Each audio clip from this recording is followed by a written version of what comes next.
ছিঁড়ে ফেললেন বিল, রেগে গিয়ে সংসদেই নাচতে শুরু করলেন তরুণী সাংসদ। বন্ধ হয়ে গেল অধিবেশন। জিল্যান্ডের আদিবাসী বিলের প্রতিবাদে সংসদে অভিনব প্রতিবাদ জানায় বেশ কিছু সদস্য। সেই ঘটনার একটি ভিডিও ছড়িয়ে পড়েছে সামাজিক মাধ্যমে।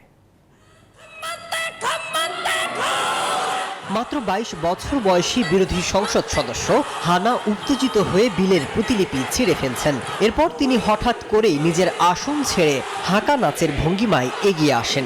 হানার সাথে যোগ দেন তার দলের অন্যান্য সদস্যরাও। একটি আদিবাসী বিলের প্রতিবাদে সংসদেই ঐতিহ্যবাহী হানা নাচ শুরু করে নিউজিল্যান্ডের সর্বকনিষ্ঠ সাংসদ। যিনি এই প্রতিবাদটি প্রথম শুরু করেন তিনি হানা রাউতি, নিজেও মাউরি সম্প্রদায়ের। 1840 সালের ওয়েটাঙ্গি চুক্তির সাথে জড়িত ওই বিল নিয়ে গোলমালের জেরে সংসদের অধিবেশন বন্ধ করে দেওয়া হয়। বিতর্কিত আইনটি অনেক মাউরি এবং তাদের সমর্থকদের কাছে দেশের আদিবাসী জনগণের অধিকার খর্ব করার প্রচেষ্টা হিসেবেই দেখা হচ্ছে। এরই মধ্যে শত শত মানুষ বিলটির বিরুদ্ধে প্রতিবাদ জানিয়ে 9 দিনের পদযাত্রাও শুরু করেছেন। মাসুদ রানা, নিউজ 24।